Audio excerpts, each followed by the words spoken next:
تبارك وتعالى في كلامه المجيد. أعوذ بالله من الشيطان الرجيم. بسم الله الرحمن الرحيم.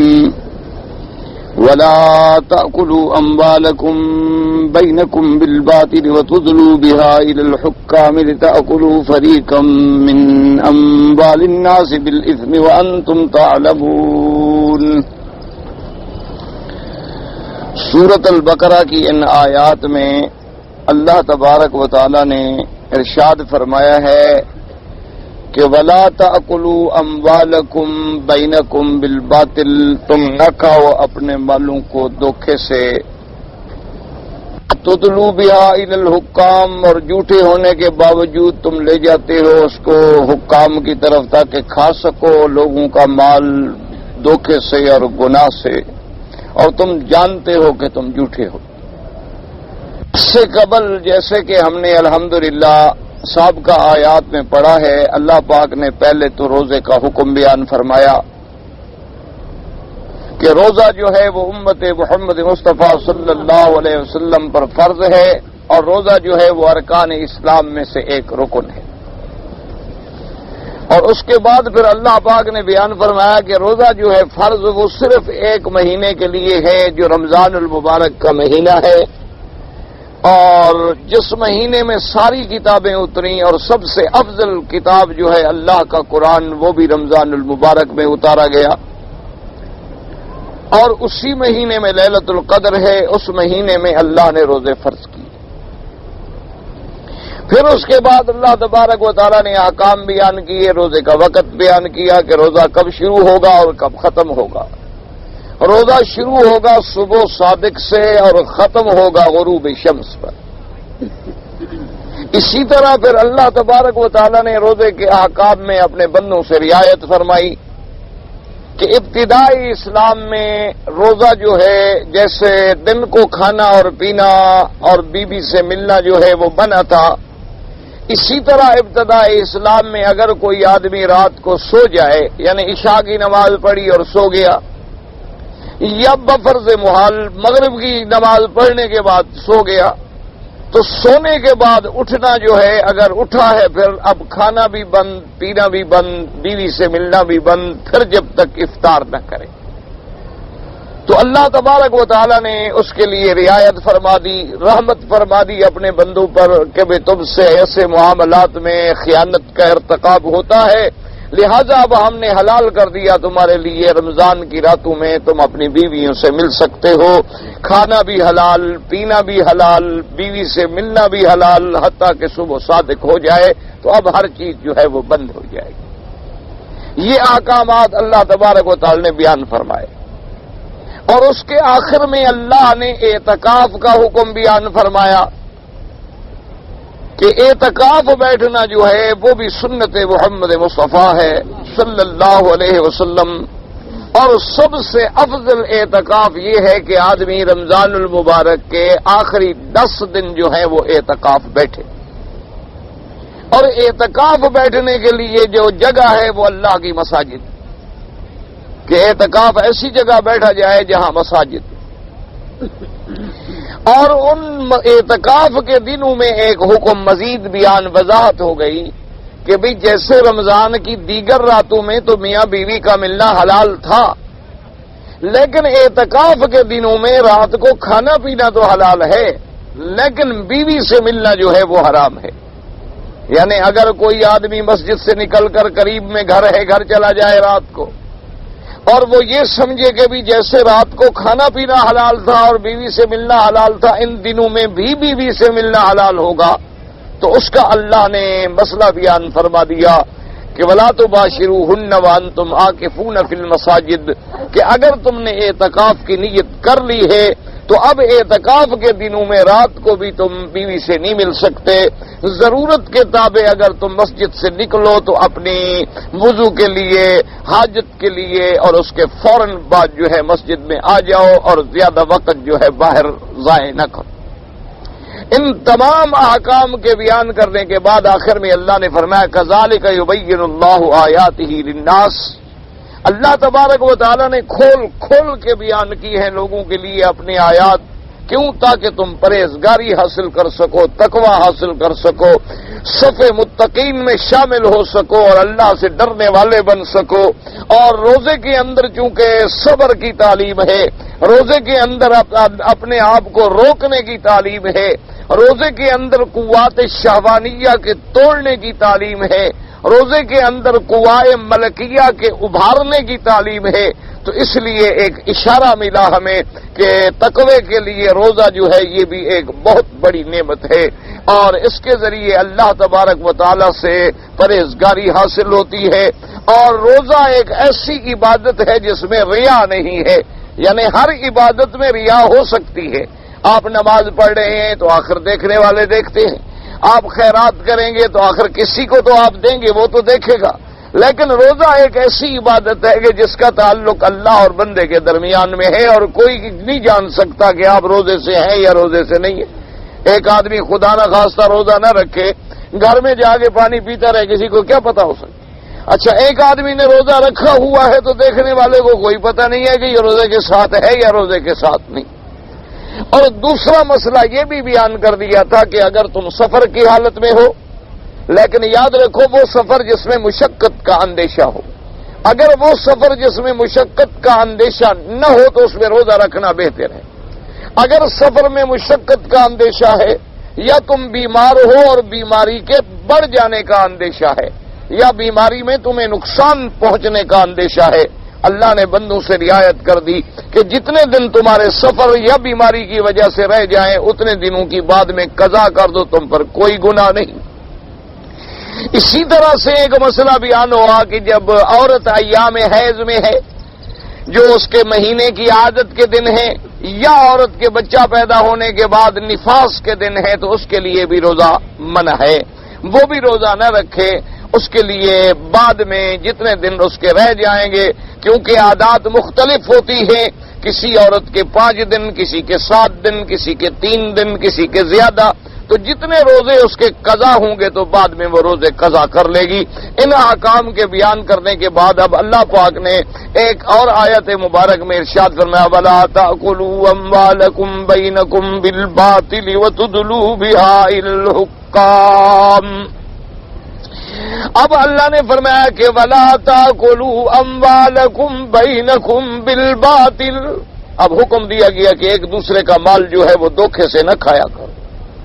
اب اس آیت کا بظاہر روزے کی آیات سے کوئی جوڑ یا تعلق معلوم نہیں ہوتا کہ پہلا مسئلہ تھا روزے کا، اب اللہ نے فرمایا کہ مال حرام نہ کھاؤ، ایک دوسرے کا مال جو ہے وہ دھوکے کے ساتھ، فریب کے ساتھ جو ہے مت کھایا کرو۔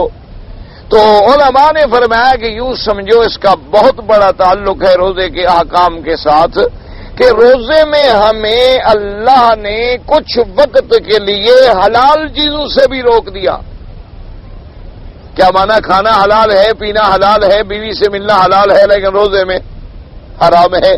تو روزے کی وجہ سے ہمیں حلال چیزوں سے بھی روکا گیا تاکہ ہمیں رکنے کی، صبر کی، اللہ کے حکم پہ چلنے کی ایک عادت ہو جائے۔ تو جب ہمارے اندر اللہ کے حکم پر حلال سے رکنے کی عادت ہو جائے گی تو حرام سے بچنا تو اور زیادہ آسان ہو جائے گا۔ اس لیے اللہ تبارک و تعالیٰ نے اس کے بعد فوراً یہ حکم فرمایا کہ اب چونکہ تم روزے سے باہر آ گئے ہو، اب رمضان المبارک کا مہینہ گزر گیا ہے، تو ہم نے اس میں جو تمہیں سبق دیا ہے حرام سے بچنے کا، تقوی اختیار کرنے کا، اس کا تقاضا یہ ہے کہ اب ایسا نہ ہو کہ رمضان گزرتا جائے اور پھر تم حرام میں لگ جاؤ۔ اس لیے اس کے ساتھ حکم دیا گیا کہ وَلَا تَأْكُلُوا أَمْوَالَكُمْ بَيْنَكُمْ بِالْبَاطِلِ۔ اور بعض علماء کرام نے فرمایا کہ اس آیت کا تعلق جو ہے سابقہ آیات سے یوں بھی ہے کہ آدمی دن میں تو روزہ رکھے لیکن شام کو افطار جو ہے وہ حرام کے کھانے پہ کر لے، یعنی انسان نے سارا دن تو روزہ رکھا لیکن افطار کیا رشوت کے پیسوں سے، چوری کے پیسوں سے، ڈاکے کے پیسوں سے، حرام کے پیسوں سے، تو اس روزے کا بھی کوئی فائدہ نہیں ہوتا۔ اس لیے اللہ تبارک و تعالی نے حکم دیا کہ ایک دوسرے کا مال جو ہے باطل سے نہ کھایا کرو۔ اب اسی طرح دیکھیں آپ دوسری آیات مبارک میں بھی آپ پڑھ چکے ہیں کہ اللہ تبارک و تعالی نے کیا حکم دیا تھا کہ یا ایھا الناس کلوا من طیبات ما رزقناکم۔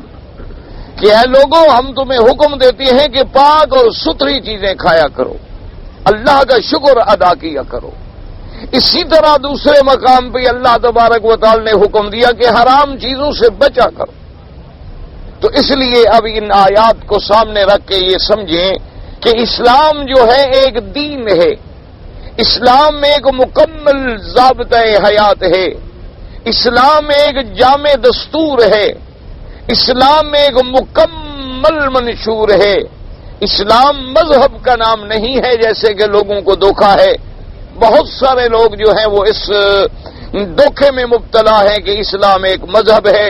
مذہب کا کیا معنی؟ یعنی چند عبادات اور چند رسومات کا نام جو ہے وہ اسلام ہے، اور اسلام ایک مذہب ہے، اس کا بندے اور اللہ کے درمیان میں ایک تعلق ہے کہ نماز پڑھتا ہے تو اچھی بات ہے، نہیں پڑھتا ہے تو کوئی بات نہیں ہے۔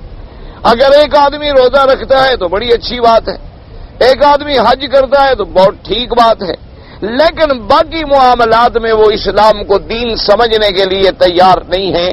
تو یہ سب سے بڑا دھوکہ ہے، اور یہی وہ دھوکہ ہے جس کی وجہ سے آج پوری امت مسلمہ اور پورا عالم اسلام جو ہے اللہ معاف کرے وہ ذلت و نکبت کا شکار ہے کہ ہر ملک میں جہاں آپ نظر ڈالیں آپ کو مسلمان تو نظر آئیں گے لیکن اسلام نظر نہیں آئے گا۔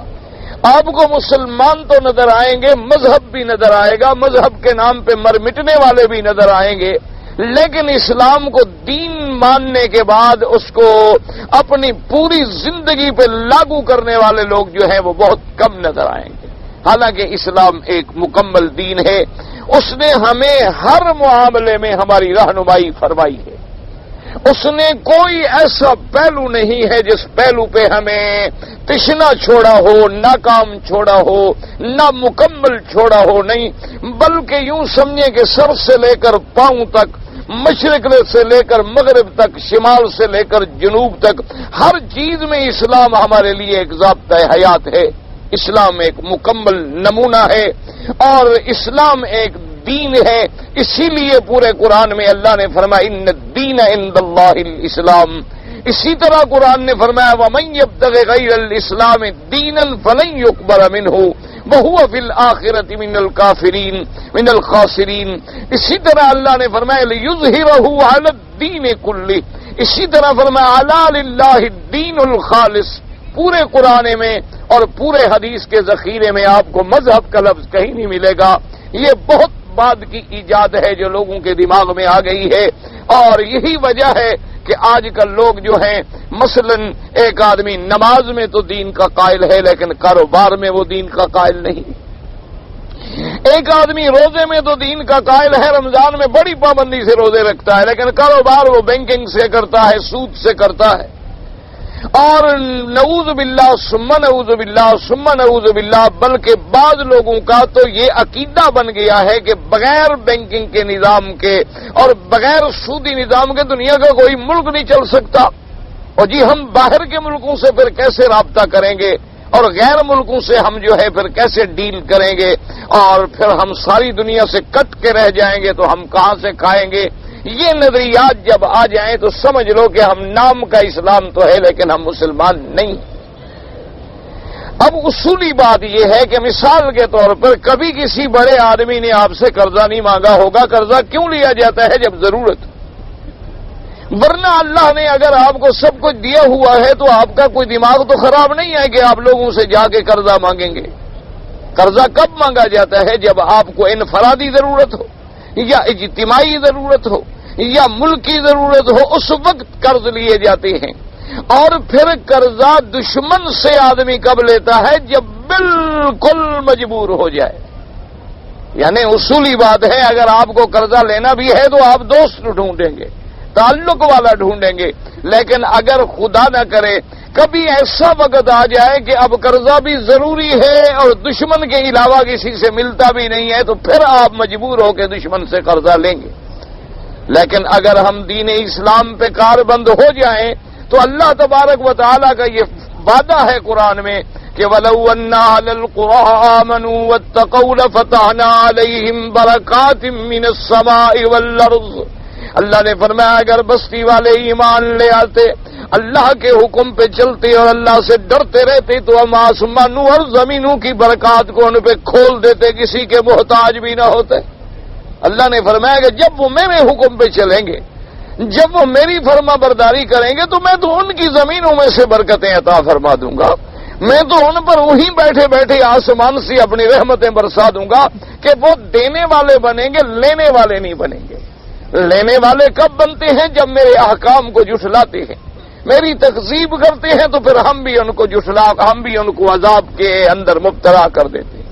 اب دیکھو اسلام نے ہمیں سبق دیا ہے کہ وَلَا تَأْكُلُوا أَمْوَالَكُمْ بَيْنَكُمْ بِالْبَاطِلِ، اللہ نے فرمایا دھوکے سے مال کھانا کیا ماننا؟ اس میں بیوع فاسدہ آ گئی، جتنی بیوع حرام ہیں کتب فقہ کے اندر تفصیل موجود ہے، ان کے ذریعے سے مال کھانا جو ہے یہ بھی بالباطل ہے اور حرام ہے۔ اسی طریقے سے اللہ نے فرمایا کہ باطل سے مال کھانا حرام ہے، کیا مانا؟ جوا ہے، قمار ہے، سٹا ہے، اسی طریقے سے آپ کے ہاں یعنی بازی لگاتے ہیں یا اور کوئی انعامی طریقے اختیار کر رہی ہے، سب بالباطل ہیں۔ کیا وجہ ہے؟ کہ ہزاروں آدمیوں کو لوٹ کے ایک آدمی کا گھر بھرا جاتا ہے، تو اس کو اسلام اجازت نہیں دیتا۔ کیا مطلب ہے؟ مثال کے طور پر جیسے جوا ہے، آپ ایک پتہ ڈال رہے ہیں، پتہ نکل آیا جیت گئے، پتہ نکل آیا مر گئے، اور یہ قسمت کا کھیل ہے۔ قسمت تو تب ہو جب اللہ نے اجازت بھی دی ہو۔ جس چیز کو اللہ نے حرام کر دیا ہے تو وہاں قسمت کا کیا تعلق ہے؟ وہاں قسمت آزمانے کا کیا مسئلہ ہے؟ اسی طریقے سے رشوت کا مال ہے، حرام ہے، کیونکہ وہ بھی ایک غصب ہے۔ اسی طریقے سے ڈاکہ ہے، چوری ہے، یتیموں کا مال ہے، دھوکے سے کسی کا مال اپنانا ہے۔ اسی طریقے سے پاسپورٹ بیچنے، بندوقوں بیچنے، ویزے بیچنے اور غلط چیزیں، حرام چیزیں سب یہ مال بالباطل ہے، جس سے اللہ نے ہمیں منع فرما دیا کہ وَلَا تَأْكُلُوا أَمْوَالَكُمْ بَيْنَكُمْ بِالْبَاطِلِ، کہ تم جو ہے، اور پھر لفظ ہے وَلَا تَأْكُلُوا أَمْوَالَكُمْ، اموالکم مانا تمہارے مال۔ کیا مانا؟ یہاں سے اللہ نے اشارہ دیا کہ تم جو بھائی کا مال لوٹ رہے ہو، دراصل بھائی تمہارا ہے، تم مسلمان ہو، اور مسلمان تو ایک دوسرے کے بھائی ہوتے، ایک دوسرے سے اخوت ایمانی ہوتی۔ اچھا، اگر تم اس کا مال جس بہانے سے لوٹ رہے ہو، کبھی تمہارا مال بھی اسی بہانے سے کوئی اور لوٹنے والا آ جائے گا، تو لہذا تم دوسرے کا مال نہیں لوٹتے ہو بلکہ اپنا مال لوٹ رہے ہو، اپنے مال کو تم حرام کر کے کھا رہے ہو۔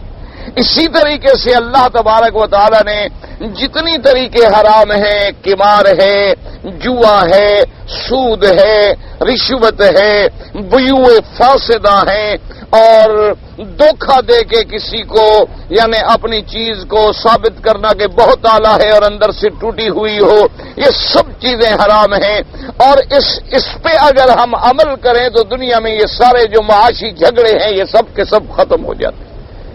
اب دیکھو نا جی، اللہ تبارک و تعالی رحمت فرمائے، ہم تو چونکہ معاشیات کے طالب العلم نہیں ہیں، لیکن جو لوگ اس کو سمجھتے ہیں وہ دیکھیں کہ جب ہم دنیا کے کافروں سے کسی بات کا قرض لیتے ہیں تو آپ کو بظاہر تو بڑا ایک سنہرا خواب نظر آتا ہے کہ جی ہمیں اتنے قرضہ مل گیا اور اتنا قرضہ مل گیا، لیکن اگر آپ اس پہ بیٹھ کے تجزیہ کریں، انہوں نے وہ قرضہ آپ کو نہیں دیا ہے بلکہ آپ کا خون بھی نچوڑ دیتے ہیں۔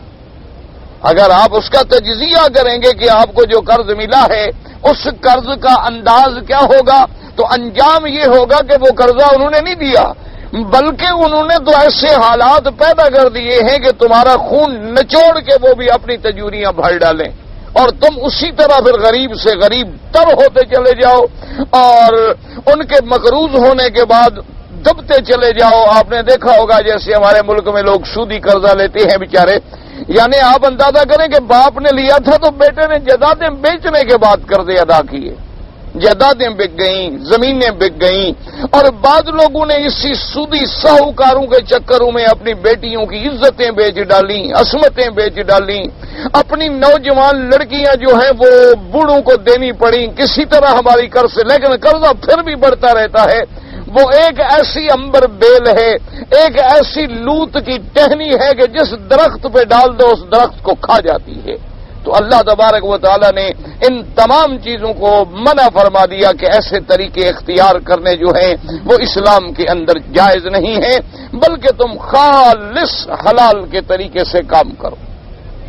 اور اگلا مسئلہ بھی اللہ نے فرمایا وَتُدْلُوا بِهَا إِلَى الْحُكَّامِ لِتَأْكُلُوا فَرِيقًا مِّنْ أَمْوَالِ النَّاسِ بِالْإِثْمِ وَأَنْتُمْ تَعْلَمُونَ۔ اب یہ مسئلہ یہ ہے، اللہ نے فرمایا کہ تم مثلا ایک آدمی ہے وہ جھوٹا ہے، لیکن وہ یہ سمجھتا ہے کہ میرے پاس جو ہے ایسے ذرائع موجود ہیں کہ میں اگر کورٹ میں جا کے دعویٰ کر دوں اور میرے پاس جھوٹے گواہ بھی ہیں، میں جھوٹی دستاویزات بھی بنا سکتا ہوں، اور یہ آدمی جو ہے یہ جاہل ہے اور اس کی جائیداد پہ میں قانوناً قبضہ کر سکتا ہوں۔ کیا مانا؟ جیسے بعض لوگ جو ہے نا بیچارے فوت ہو گئے اور انہوں نے جائیداد تھی، ان کا پلاٹ تھا، مکان تھا، آپ کو کرائے پر دیا تھا۔ اب جب وہ مالک مر گیا تو جو کرایہ دار ہے وہ بڑا شرارتی تھا، تیز تھا، اس نے کیا کیا کہ اس مرنے والے کی طرف سے ایک تحریر بنا لی کہ میں نے یہ مکان جو ہے فلاں تاریخ کو 2 لاکھ روپے میں بیچ دیا تھا، اور مرنے والے کا انگوٹھا بھی لگا دیا اور اس کا 2 گواہ بھی رکھ دیا، اور کورٹ میں جا کے دعویٰ کر دیا کہ جناب یہ مکان میرا ہے، یہ تو اس آدمی نے مجھے بیچا تھا۔ اچھا اب جناب انگوٹھے کی شناخت کیسے کرواؤ؟ وہ تو قبر میں چلا گیا ہے۔ اس کا بیان کیسے لو؟ وہ تو مر چکا ہے۔ اب جو 2 گواہ ہیں وہ بھی اس کی اپنی پارٹی کے ہیں، جھوٹے ہیں، وہ گواہی دیتے ہیں، وہ کہتے ہیں جناب بالکل ٹھیک ہے، وہ آدمی آیا تھا اور ہمارے سامنے اس نے پیسے لیے، مکان بیچا اور اس کو کہا تھا کہ بھئی تم میرے بچوں کو نہ بتانا، وہ پریشان ہوں گے، وہ تو جناب بالکل اس کا مکان ہے، اب کورٹ فیصلہ کر دیتی ہے۔ تو اللہ نے فرمایا کہ تم جھوٹے ہونے کے بعد تم جانتے ہو کہ میں جھوٹا ہوں، تم جانتے ہو کہ میری دستاویزات جھوٹی ہیں، تم جانتے ہو کہ میرے گواہ جھوٹے ہیں، لیکن تم عدالت کے ذریعے اس کو حلال کر کے جو کھا رہے ہو تمہارے لیے حلال نہیں ہوتا، عدالت حلال نہیں کر سکتی۔ عدالت نے اگر جھوٹی شہادات کی بنا پہ فیصلہ کر دیا ہے، لیکن تمہارے لیے قیامت والے دن اسی طرح جہنم کا ٹکڑا بنے گا۔ تم یہ نہ سمجھو کہ قانون نے جو مجھے حلال کر دیا، مجھے تو جی کورٹ نے کہہ دیا ہے کہ آپ کا ہے، لہذا میرے لیے حلال۔ اللہ نے فرمایا نہ تم تو جانتے ہو نہ کہ تم جھوٹے ہو۔ اسی لیے میرے آقا نے خاتم الانبیاء سرکار مدینہ صلی اللہ علیہ وسلم نے فرمایا، آپ نے فرمایا کہ اے لوگوں دیکھو میرے پاس مدعی آتے ہیں، مدعا علیہ آتے ہیں، اور بعضکم الحن من بعض، اور بعض آدمی ایسا ہوتا ہے کہ بات کرنا اس کو آتا ہے، وہ جھوٹے ہونے کے باوجود بھی اس انداز میں بات کرتا ہے کہ وہ سچا لگتا ہے۔ تو آپ نے فرمایا کہ اگر میں اس کی باتوں میں آ کر کوئی فیصلہ کر دوں اور وہ حالانکہ اس کا نہ ہو، تو فرمایا یہ نہ سمجھنا کہ اللہ کے نبی نے مجھے دے دیا ہے، بلکہ یہ جہنم کا ایک ٹکڑا ہوگا تیری گردن میں، کیونکہ تم نے تو ایک بات جو ہے صرف اپنے لہن سے، اپنی چالاکی سے اپنا ملک ثابت کیا ہے۔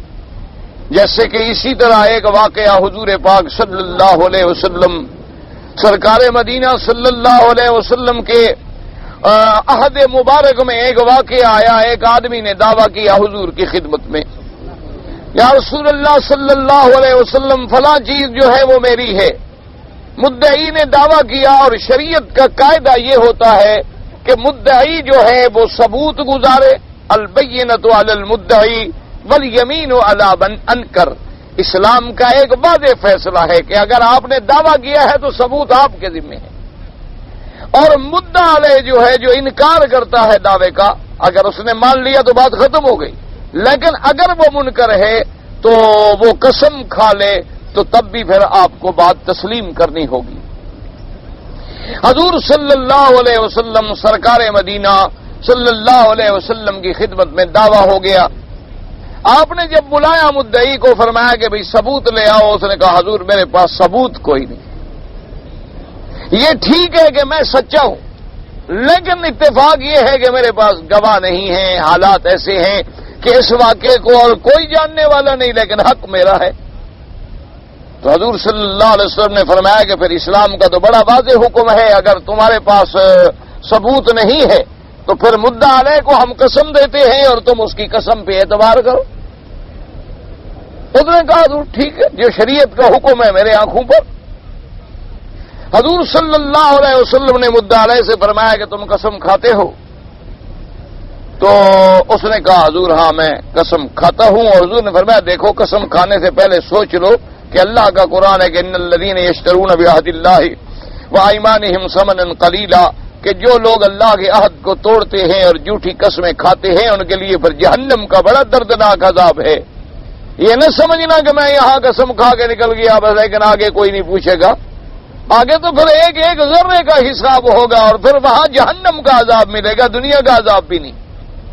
جب اللہ کے پاک پیغمبر نے یہ آیت پڑھی تو اس نے کہا حضور اگر معافی دیں تو میں عرض کروں۔ آپ نے فرمایا کہ بتلاؤ کہ اس نے کہا حضور میں جھوٹی قسم کھا رہا تھا، یہ چیز اسی کی ہے، مدعی سچا ہے۔ یہ ٹھیک ہے کہ میں نے قسم نہیں کھائی، میں نے کہا میں قسم کھاتا ہوں لیکن میں بالکل جھوٹی قسم کھانے والا تھا۔ اچھا ہوا کہ آپ نے مجھے ڈرا دیا اور سمجھا دیا ہے، میں قسم نہیں کھاتا، یہ چیز بالکل اسی کی ہے۔ تو اس پر بھی اللہ تبارک و تعالی نے اس آیت مبارک کو نازل فرمایا کہ وَلَا تَأْكُلُوا أَمْوَالَكُمْ بَيْنَكُمْ بِالْبَاطِلِ وَتُدْلُوا بِهَا إِلَى الْحُكَّامِ، کہ حاکموں سے تم جا کے مال کو حلال کر دیتے ہو اور دعویٰ یہ کرتے ہو کہ کورٹ نے ہمارے لیے حلال کر دیا ہے۔ بھئی کورٹ کو حلال اور حرام کرنے کا تو کوئی اختیار نہیں ہوتا، کورٹ تو حالات حاضرہ پہ فیصلہ کرتی ہے، قاضی حالات حاضرہ پہ فیصلہ کرتا ہے، قاضی شہادات پہ فیصلہ کرتا ہے، لیکن باطن کا علم تو اللہ تبارک و تعالیٰ کو ہوتا ہے کہ وہ کیا ہے۔ اور پھر جو آدمی جھوٹا ہے اور خود دعویٰ کر کے عدالت میں گیا ہوا ہے، اس کو تو پتا ہے نا کہ میں جھوٹا ہوں، اس کو تو پتا ہے کہ میں جھوٹ بول رہا ہوں اور میں نے سارے واقعات فرضی پیش کیے ہیں۔ تو اللہ نے فرمایا ایسا نہ کیا کرو، ایسا کرو گے تو پھر اللہ تبارک و تعالیٰ کا بڑا عذاب دردناک ہوگا۔ اور اسی طرح سے سمجھ لیں کہ جیسے آج کل ہمارے ملک میں، ہمارا ملک ہم اس لیے کہتے ہیں کہ بھئی اپنے ملک کی باتیں آدمی زیادہ جانتا ہے، ورنہ اکثر ملکوں میں یہی حال ہے۔ اللہ تبارک و تعالی رحمت فرما دے کہ جیسے ایک رواج ہے کہ مثلا ایک آدمی عرب میں یا کسی ملک میں نوکری کے لیے آ گیا، اب جناب اس کی بیوی ہے، اللہ معاف کرے، تو کسی شیطان نے اس سے ناجائز تعلقات پیدا کر لیے، اس کو راضی کر کے کورٹ میں جا کے تنسیخ نکاح کا دعویٰ دائر کر دیا۔ اب تنسیخ نکاح کے دعوے کے بعد قاعدہ یہ لازمی بات ہے کہ وہ اس کے شوہر کو کورٹ طلب کرے گی، وہاں سے جناب باقاعدہ سمن نکالے گئے اور ان کی جو رجسٹری ہے وہ ایسے انداز میں کی گئی کہ رجسٹری بھیج دی گئی اور یہاں اپنے بندے سے اس پہ تعمیل کے دستخط کرا کے بھی واپس منگوا لیے گئے اور خاوند کو پتہ ہی نہیں۔ یا یہ ہے کہ سمن کورٹ سے تو نکلتے رہے لیکن وہ باہر جاتے ہی نہیں، جو سمن کی تعمیل کرانے والے لوگ ہوتے ہیں ان کو پیسے دے دیے، انہوں نے جناب لکھ دیا کہ جی میں گیا تھا تعمیل سمن کرنے کے لیے، وہ چھپ جاتا ہے، وہ تعمیل نہیں کر رہا، ہمیں نہیں مل رہا۔ ایک رپورٹ آئی، دوسری رپورٹ آئی، تیسری رپورٹ آئی، اس کے بعد یک طرفہ ڈگری ہو گئی، عورت کو تنسیخ مل گئی، شوہر بیچارہ یہاں بیٹھا ہوا ہے، عورت نے تنسیخ کر لی، ڈگری لینے کے بعد نکاح کر لیا، اور کسی نے کہا تو کہا کہ جی دیکھو ہم نے تو عدالت سے فیصلہ لیا ہے۔ ایسی عدالتوں کے فیصلوں سے کوئی حلال حرام نہیں ہو جاتا اور نہ کوئی حرام حلال ہو جاتا، اس لیے اللہ تبارک و تعالی نے فرما دیا کہ جب تم جانتے ہو کہ تم جھوٹے ہو، جب تمہیں پتا ہے کہ اس بات پہ میرا حق نہیں بنتا ہے اور پھر تم دھوکہ دے کے اگر لے رہے ہو تو یہ تمہارے لیے حرام ہے۔ اسی طرح اسلام یہ کہتا ہے کہ مثلا ایک آدمی نے گائے خریدی ہے، بکری خریدی ہے، بھینس خریدی ہے، اور چونکہ یہ جانور دودھ والے جو ہیں ان کی قیمت لگتی ہے دودھ سے، کہ جتنا دودھ زیادہ ہوگا اتنی قیمت زیادہ ہوگی۔ مثلا اگر ایک گائے 10 سیر دودھ دیتی ہے تو قیمت 10,000 ہو جائے گی، اگر وہی گائے 2 سیر دودھ دیتی ہو تو قیمت 2,000 ہو جائے گی۔ تو بعض لوگ یہ کرتے ہیں کہ اس کو اچھا چارہ کھلاتے ہیں اور 1 دن اور 2 دن اس کا دودھ نہیں نکالتے، اب اس کے تھن بھر گئے اور دودھ جمع ہے، اور لینے والے کو بلائیں گے جی آپ اپنے سامنے دودھ نکال لیں، ہمیں نہیں پتا آپ دیکھ لیں۔ اس بیچارے نے جب دودھ نکالا تو دودھ 10 سیر نکل آیا، اس نے کہا سبحان اللہ ٹھیک ہے جی یہ لو 10,000۔ اس نے کہا جی ٹھیک ہے، آپ نے خود دیکھ لیا، آپ کے سامنے آپ نے اپنے ہاتھوں سے جناب دودھ نکالا ہے، لیکن اللہ فرماتا ہے کہ میں تو جان رہا ہوں کہ تم نے کیا کیا ہے، تو یہ بے جو ہے یہ بھی حرام ہے۔ اسی لیے اسلام نے ایسی بیو جو ہیں، مثلا نبی آپ کے پھل نہیں پکے ہیں، آم نہیں آئے ہیں، ابھی اس کا تھوڑا تھوڑا سا بور لگا ہے اور آپ نے سودا کر دیا ہے، یہ بے بھی حرام ہے، اس لیے کہ پتہ ہی نہیں کل لگے گا بھی کہ نہیں لگے گا، پتہ نہیں کل پھل ہوگا بھی کہ نہیں ہوگا، اس کو بھی شریعت نے فرمایا کہ یہ بے جو ہے یہ بے حرام ہے۔ اسی طریقے سے جاہلیت میں ایک رواج ہوتا تھا کہ یوں کپڑا لے کے کھڑے ہو جاتے تھے، بھئی 10 ریال بھی 10 ریال بھی 10 ریال 10 ریال، اور اس نے کہا کہ اچھا جی ٹھیک ہے، بس پھینک دیا، 10 ریال قبول ہو گیا۔ اب نہ اس نے کھولا، گھر جا کے کھولا تو اندر سے 4 جگہ سے پھٹا ہوا ہے، تو یہ بے جو ہے شریعت میں یہ بے بھی حرام ہے۔ اسی طریقے سے بعض اوقات یہ ہوتا تھا کہ کنکری پھینکنے کے بعد سودے ہوتے تھے جاہلیت میں، کہ کنکری جو ہے اٹھا کے پھینک دی اور میری کنکری اس کپڑے پہ بڑی بدی 5 ریال میں میرا ہو گیا، یہ بھی حرام ہے، اس کو بھی شریعت نے حرام قرار دیا ہے۔ اور اسی طرح اگر تم جانتے ہو مثلا کہ میں ایک اینک بیچ رہا ہوں، مجھے پتا ہے کہ اس میں ایک داغ ہے اور اس کا پتہ مجھے ہے، یعنی دیکھنے والے کو نظر نہیں آتا، یا آپ اپنی گاڑی بیچ رہے ہیں اور آپ کو پتا ہے کہ آپ کی گاڑی جو ہے موبائل کھا رہی ہے، انجن کمزور ہے، لیکن آپ نے اس کے ساتھ کوئی گیئر آئل ڈال دیا، کوئی فرنش آئل ڈال دیا کہ وہ دھواں وغیرہ نہ دے، اور لوگوں کو یہ دھوکہ دیا، دیکھ لو جی انجن صاف ہے، کوئی دھواں نہیں آ رہا، اور بالکل اس کا سلنسر پہ ہاتھ لگا کے دیکھ لیں جناب کوئی،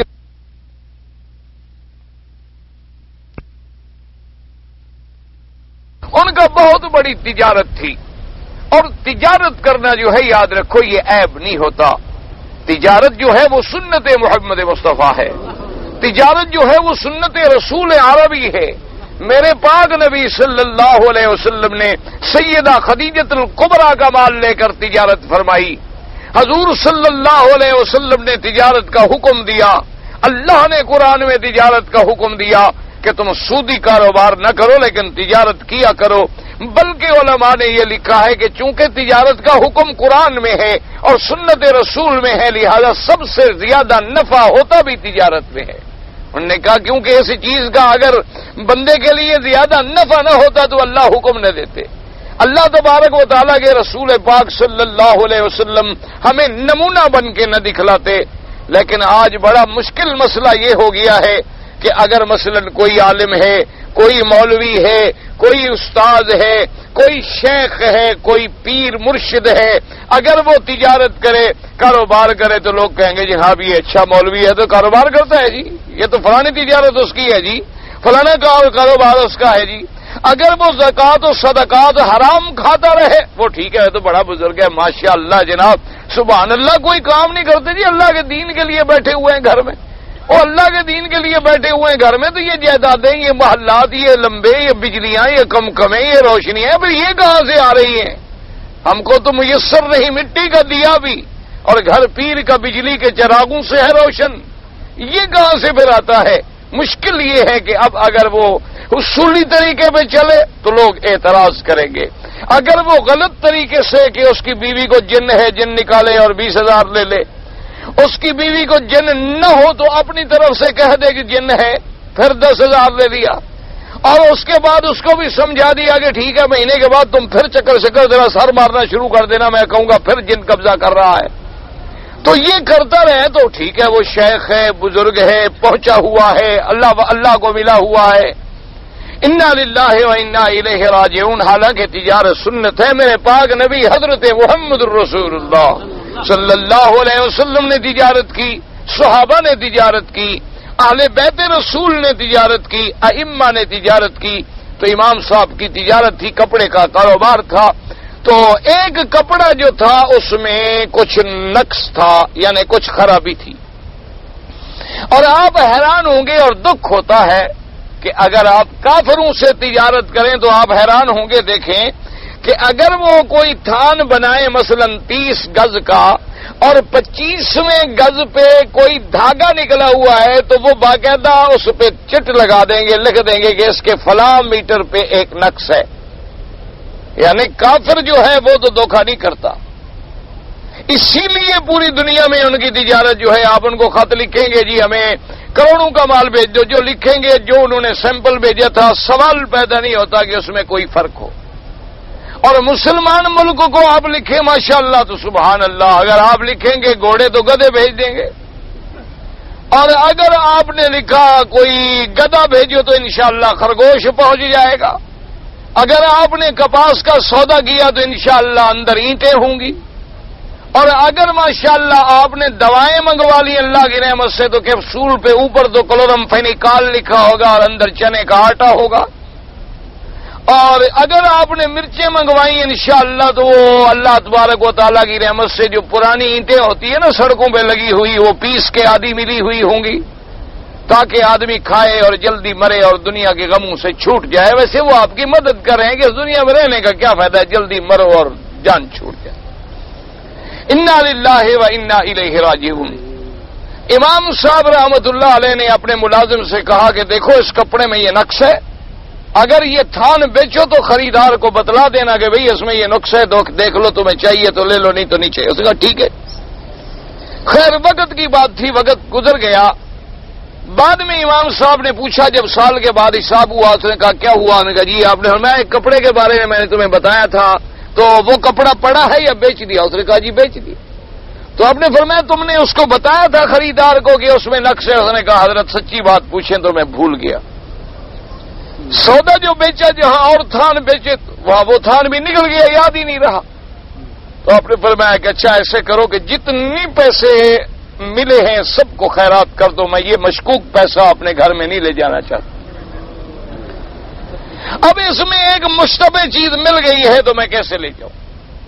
یعنی آپ اندازہ فرمائیں کہ اتنی احتیاط ہوتی تھی، اور جس علاقے میں رہتے تھے ایک پتہ لگا انہیں کہ ایک بکری کسی کی چوری ہو گئی ہے، تو آپ نے علاقے کے لوگوں کو بلایا کہ بھی بکری کی عمر زیادہ سے زیادہ کتنی ہوتی ہے، اور حکم دے دیا اب یہاں سے نہ خریدنا، پتہ نہیں وہ چوری کی بکری بکتی ہوئی کسائی کے پاس پہنچے اور پھر وہی ہمیں حرام کھلاتا رہے۔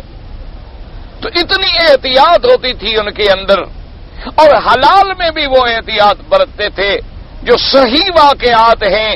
سیدنا ابی بکر رضی اللہ تعالی عنہ افضل البشر بعد سید البشر، خلیفہ بلا فصل، غار محمد عربی صلی اللہ علیہ وسلم رضی اللہ تعالی عنہ، آپ کی جب آپ خلیفۃ المسلمین بن گئے یعنی بادشاہ بن گئے، اب آپ خود جانتے ہیں کہ جب آدمی خلیفہ بن جائے، حاکم بن جائے، گورنر بن جائے، اس سے کون پوچھ سکتا؟ اس کے ذاتی تصرفات میں اور ذاتی معاملات میں کون دخل دے سکتا ہے؟ لیکن آپ اندازہ فرمائیں کہ سیدنا ابی بکر رضی اللہ تعالی عنہ جب خلیفہ بنے تو ایک دن بی بی نے عرض کیا، انہوں نے کہا کہ حضرت مہربانی فرمائیں کہ جو وظیفہ ہمیں ملتا ہے اس میں گھر کا گزارا تو چل رہا ہے، لیکن آخر ہمارے بچے ہیں، ان کا بھی دل کرتا ہے کبھی ہم حلوہ کھا لیں، کبھی کوئی میٹھی چیز کھا لیں، کبھی کوئی اچھی چیز کھا لیں۔ یہ آخر روزانہ جو ہے صرف سوکھی روٹی اور سالن اور سبزی اور دال سے جو گزارا چل رہا ہے، آخر بچے ہیں، چھوٹے بچوں کا تو دل کرتا ہے۔ تو آپ نے فرمایا کہ پھر کیا؟ انہوں نے کہا جی مہربانی فرمائیں بیت المال سے کچھ اضافہ کروا لیں اپنی تنخواہ میں۔ تو آپ نے فرمایا کہ یہ تو ناممکن ہے، یہ تو نہیں ہو سکتا۔ حالانکہ یہ وہ زمانہ نہیں ہے کہ غربت کا زمانہ ہو، یہ وہ زمانہ ہے جب کیسر و کسرا کے خزانے صحابہ کے قدموں میں پڑے تھے، یہ وہ زمانہ ہے جب فتوحات کا دریا بہ رہا تھا اور دولت دریا کی طرح صحابہ کے دروازوں پہ آ رہی تھی، لیکن حضرت سیدنا ابی بکر رضی اللہ تعالی عنہ آپ نے فرمایا کہ بی بی یہ تو ممکن نہیں ہے، بیت المال سے میں اضافے کی درخواست نہیں کر سکتا۔ تو اس نے کہا حضور پھر مجھے اجازت دیں کہ میں روزانہ تھوڑا تھوڑا بچاتی رہوں۔ انہوں نے کہا یہ تمہاری مرضی ہے، اس بارے میں مجھ سے پوچھنے کی ضرورت نہیں ہے، کیونکہ جو ہمارا آمدنی کا ذریعہ ہے میں نے وہ آپ کو اجازت دی ہوئی ہے، تو یہ تمہارا کام ہے۔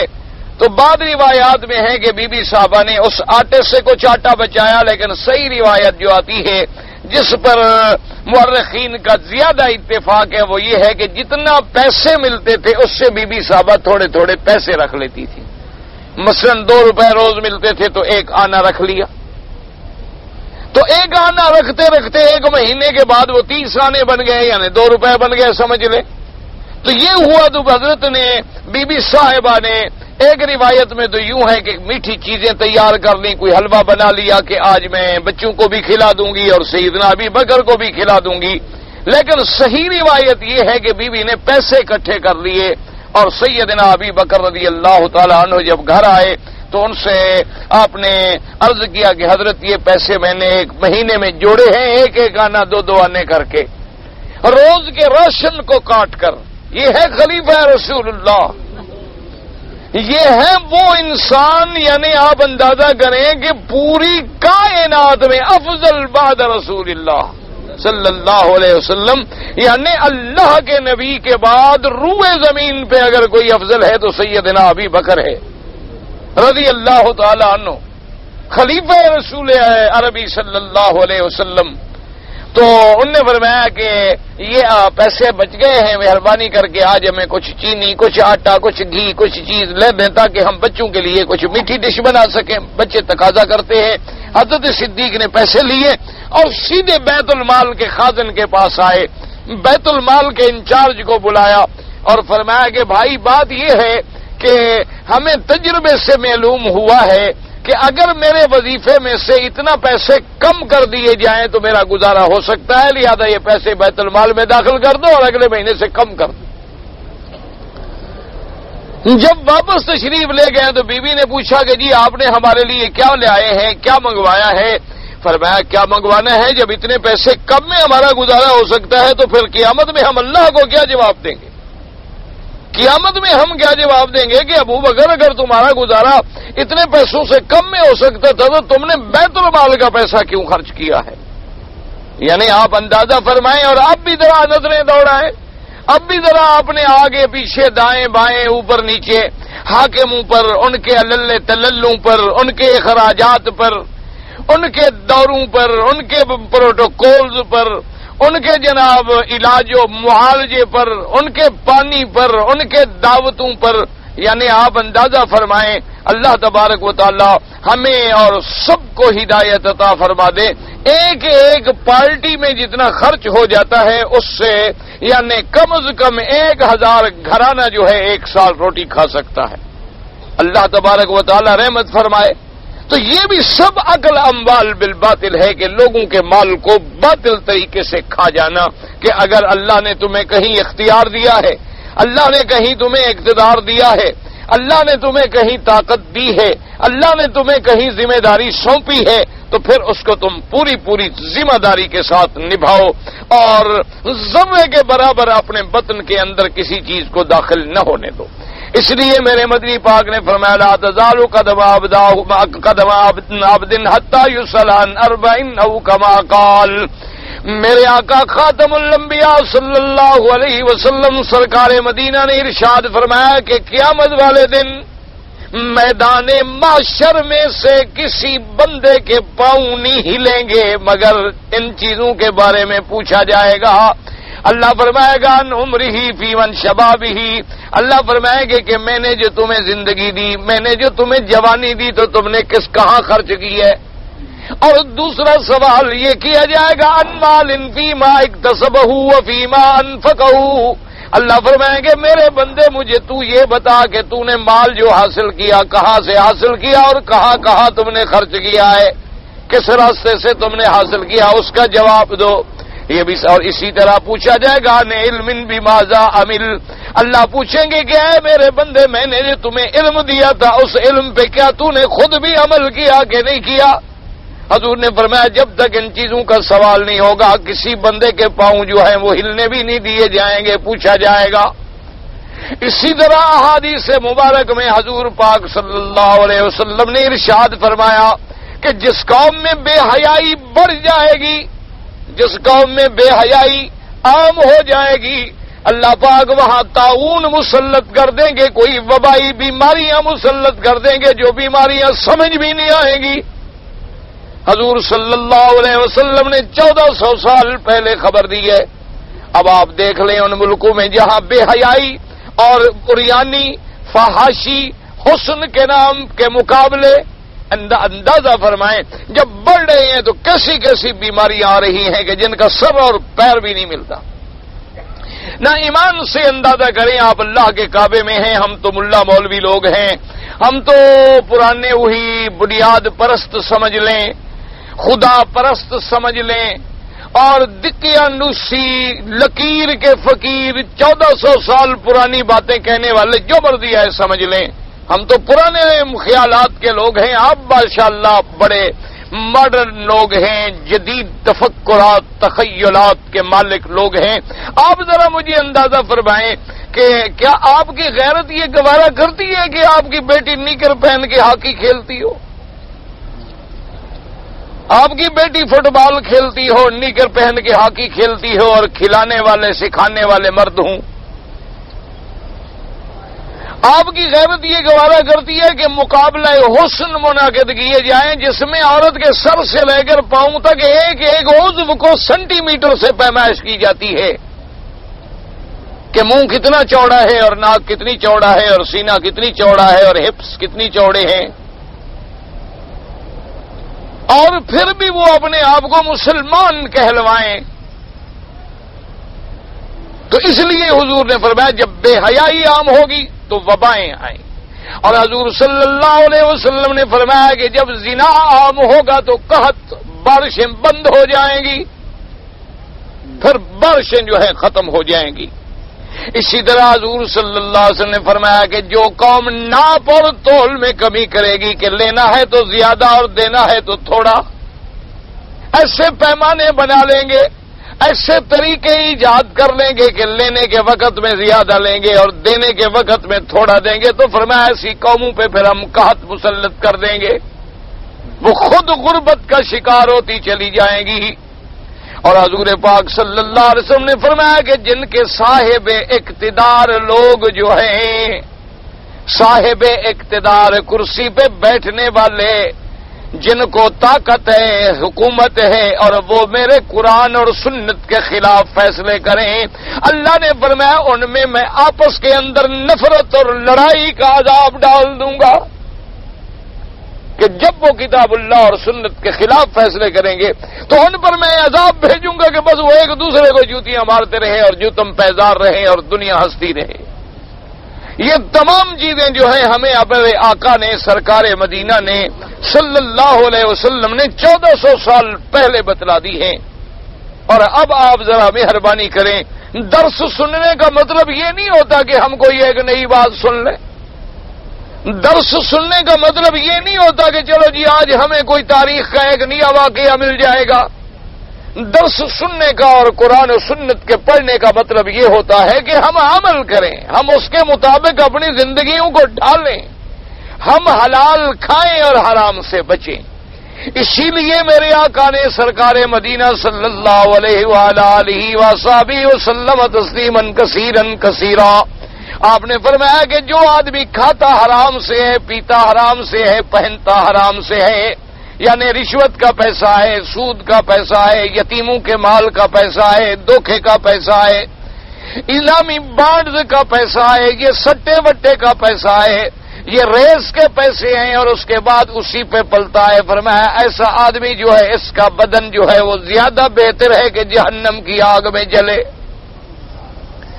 اسی طرح حضور صلی اللہ علیہ وسلم نے فرمایا کہ تم جب حرام کھانا شروع کر دو گے تمہارے بدن میں حرام چلا جائے گا، تم بڑا رو رو کے لمبی لمبی پکار پکار کے اللہ سے دعائیں کرو گے لیکن تمہاری دعائیں قبول نہیں ہوں گی۔ اسی طرح حدیث مبارک میں آتا ہے حضرت سعد بن ابی وقاص رضی اللہ تعالی عنہ صحابی ہیں میرے آقا محمد مصطفیٰ کے صلی اللہ علیہ وسلم، حضور کی خدمت میں آئے، کہنے لگے یا رسول اللہ صلی اللہ علیہ وسلم مجھے کوئی چیز بتا دیں کہ میں مستجاب الدعوات بن جاؤں تاکہ میں جو دعا کروں اللہ سے میری دعا منظور ہو جائے۔ حضور پاک نے فرمایا سعد اگر یہ چاہتے ہو تو پھر اپنے اندر کسی حرام اور مشتبہ چیز کو داخل نہ ہونے دو، حلال کھانا شروع کر دو، اللہ تیری ہر دعائیں منظور فرمائیں گے، پھر کوئی تیری دعا جو ہے وہ خالی نہیں جائے گی، تم مستجاب الدعوات بن جاؤ گے۔ اسی طرح حضور صلی اللہ علیہ وسلم نے فرمایا کہ اللہ کے قرآن کا فیصلہ یمحق اللہ الربا ویربی الصدقات، کہ جو تم خیراتیں کرتے ہو، نفقات کرتے ہو، اللہ اس میں برکتیں دیتے ہیں، اور جو تم سود خوری کرتے ہو اللہ تبارک و تعالیٰ اس کو مٹا دیتے ہیں، ہلاک کر دیتے ہیں، برباد کر دیتے ہیں۔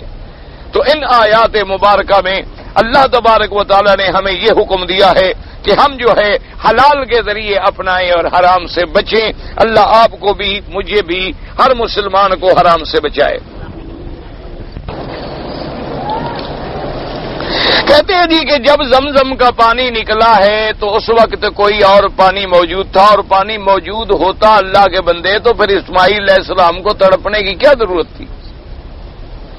یعنی تم یعنی کامن سینس کا مسئلہ ہے, اتنا تو تم عقل سے بھی سمجھ سکتے ہو, پھر بی بی کو دوڑنے کی کیا ضرورت تھی؟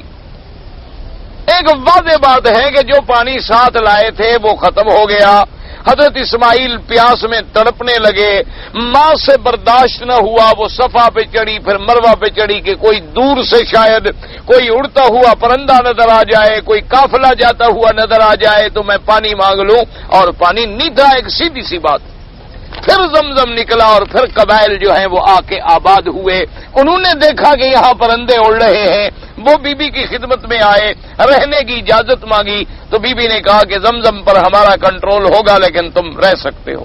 رہنے کی اجازت ہوئی تو وہ اسی پانی کو ہر چیز میں استعمال کرتے تھے, کھانے میں, پکانے میں, غسل کرنے میں, وضو کرنے میں, ہر چیز میں زمزم ہی استعمال ہوتا تھا اور دیگر کوئی پانی تھا ہی نہیں.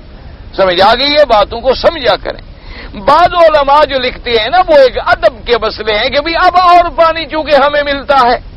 اب اس کا مسئلہ یوں سمجھ لیں کہ جیسے بعض ہمارے یہاں مکانات ہیں ان میں کھارے پانی کے لیے علیحدہ ٹینکیاں ہوتی ہیں, میٹھے پانی کے لیے علیحدہ ہوتی ہیں کہ بھئی اگر برتن دھونے ہیں, کپڑا وپڑے دھونے ہیں تو وہ دوسرا پانی استعمال کر لو, اور اگر تم نے پینا ہے تو یہ صاف ستھرا اور منرل اور میٹھا پانی استعمال کرو. تو اس لیے علماء نے ایک ادب میں لکھ دیا کہ بھئی زمزم چونکہ اتنا بڑا متبرک پانی ہے کہ جنت کے پانی سے بھی افضل ہے, اور اب ہمارے پاس دوسرے پانی موجود ہیں تو اس کو ہم پینے کے کام لگائیں, باقی کام جو ہیں ہم دوسرے پانی سے استعمال کریں. شریعت کا یہ مسئلہ نہیں, اگر اور پانی نہ ہو تو آپ زمزم کو استعمال کریں, کوئی منع نہیں. مسلمانوں کا عقیدہ ہے کہ چائے نہیں بنائی جا سکتی. پتہ نہیں تمہارے ملک کے مسلمانوں کا ہوگا, یہاں تو کسی مسلمان کا عقیدہ نہیں.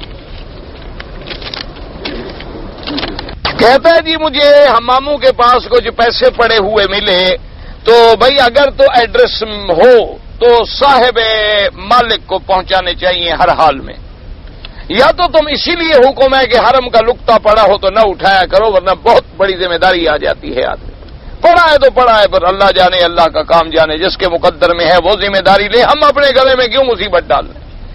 اگر اب تم نے مصیبت ڈال لی ہے تو اس کا علاج یہ ہے کہ مالک ڈھونڈ سکتے ہو تو ڈھونڈو. اگر مالک کے ملنے کا کوئی امکان نہیں ہے تو اس پیسوں کو پھر خیرات کر دو تاکہ اللہ مالک کو بھی ثواب دے گا, اللہ تمہیں بھی ثواب دیں گے. میرے والدین مرحوم وفات پا چکے ہیں, ان کو ایصال ثواب کے لیے بالکل دعا کریں, ان کے لیے صدقات جاریہ بنائیں, کوئی مسجد بنائیں, مدرسے بنائیں, خیراتیں کریں. کون منع کرتا ہے؟ ایک آدمی ویزے پہ یہاں آیا, اس نے احرام نہیں باندھا, اس نے 10 دن کے بعد مکے سے باہر نکل کے عمرہ کیا. دیکھیں بھئی بات یہ ہے کہ اگر وہ پاکستان سے ویزے پہ آیا یا کسی شکل میں آیا, امام ابو حنیفہ رحمت اللہ علیہ کے نزدیک تو اس کو احرام باندھنا کراچی ایئرپورٹ سے ضروری تھا, اور اس نے احرام نہیں باندھا لہذا عمرہ بھی قضا کرے. عمرہ تو اس نے کر لیا, ایک بکری دم دے دے جب اللہ اس کو پیسے دے, چونکہ وہ غریب مزدور ہے فوری طور پہ کیسے دے سکتا ہے, جب بھی اللہ توفیق دے گا تو بعد میں ادا کر دے. باقی ائمہ یہ فرماتے ہیں کہ اگر عمرے کی نیت ہی نہیں تھی, اس کی تو نیت تھی کہ میں نوکری پہ جا رہا ہوں, کام کرنے جا رہا ہوں, عمرہ تو مقصد ہی نہیں تھا اس کا, تو وہ کہتے ہیں اس پہ کوئی جرمانہ نہیں ہے. امام صاحب یہ فرماتے ہیں کہ بھی حضور نے جو میقات بنائے ہیں, میقات ہیں کس لیے کہ کعبۃ اللہ کی عظمت قائم رہے کہ آدمی وہاں سے جب داخل ہو تو بغیر احرام کے داخل ہی نہ ہو. تو اب جب نوکری والا ہو تو اس کا مطلب یہ ہے کہ وہ اللہ کے گھر کا ادب چھوڑ دے. اس لیے وہ فرماتے ہیں کہ میقات سے تجاوز جو ہے بغیر احرام کے کوئی شکل ہی نہیں. بہرحال سب ائمہ پہ اللہ رحمت فرمائے, ائمہ بھی استدلال کرتے ہیں کہ حضور جنگ پہ تشریف لے آئے تو آپ نے احرام نہیں باندھا تو ایک مقصد تھا, لیکن امام صاحب فرماتے ہیں وہ تو حرب تھی, حرب علیحدہ چیز ہے اور اصلاح علیحدہ چیز ہے. صلح میں داخل ہونا علیحدہ چیز ہے, جنگ میں داخل رہنے وہ تو مسئلے الگ ہیں, وہ تو احکام ہی الگ ہیں. تو فرماتے ہیں حرب کو تم صلح پہ کیسے معمول کر رہے ہو. تو بہرحال مسئلہ یہ ہے, آگے جو آپ عمل کریں اللہ آپ کو جزا دے, مجھے بھی آپ کو بھی. اچھا جی, ایک مسجد میں لڑکا امام ہے جس کی عمر 15 سال ہے, وہ امامت کرتا ہے, اس کے پیچھے نماز پڑھیں. یہ مکہ جو ہے گرم ملک ہے, یہاں 15 سال کے لڑکے عام طور پہ بالغ ہو جاتے ہیں. بہرحال آپ تسلی کر لیں, دیکھ لیں مونچھیں نکل رہی ہیں, یا ان کے والدین سے پوچھ لیں بھی اس کو احتلام ہوتا ہے. اگر وہ بالغ ہے تو ٹھیک ہے, اگر بالغ نہیں تو بہتر ہے کہ فرض نماز اس کے پیچھے نہ پڑھی جائے. کہتا ہے جی ہمارے برما والوں کے لیے دعا فرمائیں. بالکل جی, ہم تو رات دن دعا کرتے ہیں, برما والوں کے لیے بھی, اراکان والوں کے لیے بھی, بنگلہ دیش والوں کے لیے بھی, ہندوستان کے مسلمانوں کے لیے, پاکستان کے مسلمانوں کے لیے, بوسنی ہرسک کے مسلمانوں کے لیے, کشمیر کے مسلمانوں کے لیے, اور اب باجوڑ اور سوات کے مسلمانوں کے لیے. ہم تو سب کے لیے دعا کرتے ہیں, اور ہمارے پلے میں ہے کیا دعاؤں کے سوا. ہم لوگ تو رات دن الحمدللہ دعا کرتے ہیں, بلکہ لیکن کیا کریں, ہماری زبانیں گندی ہیں اور حلال ہے نہیں ہمارے اندر, اس لیے دعاؤں میں دیر لگ رہی ہے, ورنہ انشاءاللہ یہ خالی نہیں جائیں گی. اللہ کے گھر میں مانگی ہوئی دعائیں کبھی خالی نہیں جاتی ہیں. آپ دعا کریں اللہ مسلمانوں کی جس ملک میں ہیں, جہاں ہیں, جان مال آبرو عزت کی حفاظت کرے. اگر پاکستان سے احرام نہ باندھے, میں نے بتایا جدہ سے احرام باندھے نہیں, ایئرپورٹ سے احرام باندھنا ہوگا, جہاز میقات سے گزر جاتا ہے. دم کے گوشت کا صحیح استعمال کیا ہے, بکری ذبح کریں اور غریبوں میں تقسیم کر دیں. سعی کرنے کے بعد 2 نفل پڑھنے ہیں, کوئی ضروری نہیں نفل ہیں, پڑھ لے تو پڑھ لے. وہ تو بعض علماء نے لکھا ہے کہ جب سعی ختم کر کے آئے تو مطاف میں آ کر 2 رکعت نفل بطور شکرانہ کہ یا اللہ تو نے مجھے عمرہ نصیب کیا, تو نے مجھے طواف نصیب کیا, تو نے مجھے سعی نصیب کی, تو ایک نفل ہے, اللہ توفیق دے تو پڑھ لو, نہیں پڑھو گے تو کچھ گناہ نہیں. طواف کرنے کے بعد میں 2 رکعت پڑھنا بھول گیا, وہ آپ جب یاد آئے پڑھ لیں, کوئی بات نہیں, 2 دن بعد پڑھ لیں, 10 دن بعد پڑھ لیں. میں نے دیکھا ہے جی کہ جب یہاں کوئی عرب لوگ نئی عمارتیں بناتے ہیں تو بکرا آگے ذبح کرتے ہیں, خیرات کرتے ہیں. تو خیرات تو اچھی بات ہے, خیرات کیوں منع ہے بھائی؟ خیرات جو ہے بلاؤں کو دور کرتی ہے, خیرات سے برکتیں ہوتی ہیں, رحمتیں ہوتی ہیں, اور تو کوئی بات نہیں ہے. تمہاری طرح نہیں جنوں شنوں کے لیے نہیں ذبح کرتے, برکت کے لیے رحمت کے لیے کرتے. ہمارے ملک میں ہوتا ہے نا جو کالا بکرا دو تو کالی بلا ٹل جاتی ہے, لال بکرا دو تو لال بلا ٹل جاتی ہے, سفید بکرا دو تو سفید بلا ٹل جاتی. لیکن پیر والی بلا نہیں ٹلتی, جتنے بکرے دو وہ بیٹھے ہیں. کہتا جی میں ظہر کی قضا عصر کے وقت میں پڑھ رہا تھا کہ ایک آدمی میرے ساتھ کھڑا ہو گیا. ان کے نزدیک اگر پڑھنے والے کی کوئی نماز بھی ہو تو مقتدی مل سکتا ہے اور جماعت ہو سکتی ہے. امام صاحب فرماتے ہیں کہ نہیں, نیت جو ہے امام کی اور مقتدی کی ایک ہونی ضروری ہے. امام کچھ نیت کرے اور تم کچھ کرو, وہ مدینے جا رہا اور تم طائف جا رہے ہو, تو کہتے ہیں پھر انما الاعمال بالنیات کہاں گیا, اس کی نیت کچھ ہے, اس کی نیت کچھ ہے. ایک نفل پڑھ رہا ہے, پیچھے والا فرض پڑھ رہا ہے. تو اس لیے بہرحال باقی ائمہ کے نزدیک جائز ہے, اللہ سب پہ رحمتیں فرمائے. کہتے ہیں جی کہ یہاں باہر گاڑیوں میں لوگ خیرات کرتے رہتے ہیں, کھانے پینے کی چیزیں استعمال کرتے ہیں, تو ہم لے لیں, اگر غریب ہو تو لے لو. یہ تمہیں پتا ہے, مولوی صاحب کو تھوڑا پتا ہوتا ہے. تم غریب ہو مستحق ہو تو لے لو, ورنہ امیر ہو تو غریب کے لیے چھوڑو تاکہ غریب لے بیچارہ.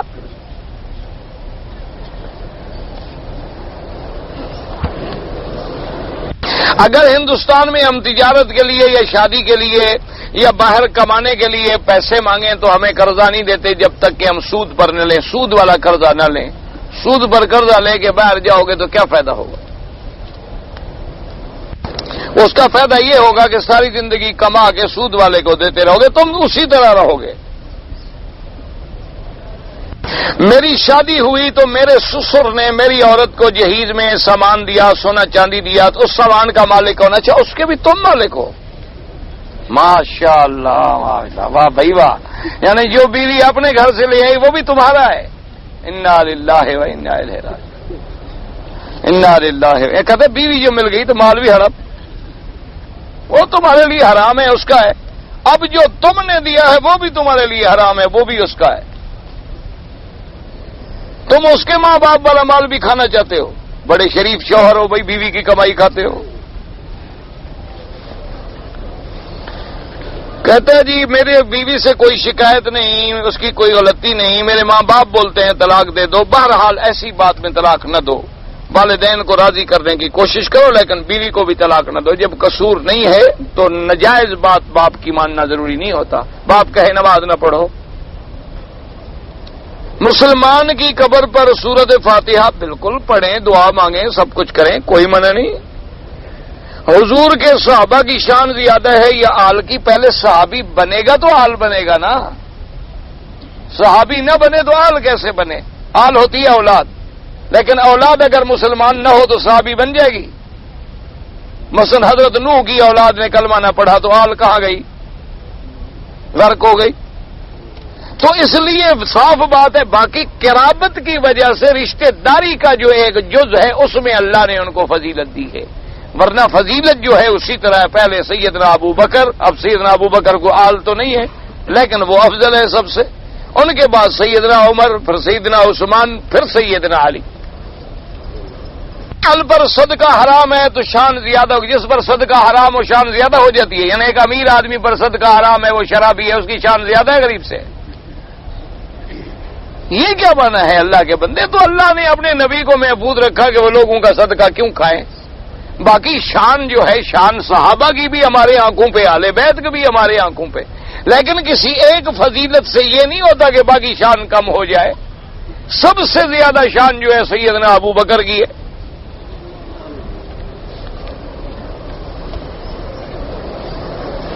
مرد ہو یا عورت ہو ناپاک ہو تو غسل کیا کریں اور کیا پڑھے؟ کچھ بھی نہ پڑھے۔ اب پڑھنے کا نام غسل کرنا ہے، غسل کرنا نہانے کا نام ہے، یا وظیفے پڑھنے کا نام ہے؟ یہ ہمارے مسلمان اسی وقت پڑھتے ہیں لا الہ الا اللہ رسول اللہ، لا الہ الا اللہ رسول اللہ، یعنی بیوی کے ملنے سے کافر ہو گیا اب مسلمان ہو رہا ہے، لا الہ الا اللہ رسول اللہ۔ یہ تو پھر ہم روز بیوی کو ملے روز کافر ہو جائیں، اچھا ستیہ ناس ہو گیا ہمارا۔ اور خدا کے بندے کو جی عقل کیا کرو، اچھا ننگا کھڑا ہے لا الہ الا اللہ رسول اللہ، لا الہ الا اللہ۔ یہ کیسے مسلمان ہیں؟ 1400 سال گزر گئے، ان کو یہ پتہ نہیں کہ کہاں کلمہ پڑھنا ہے کہاں نہیں پڑھنا ہے۔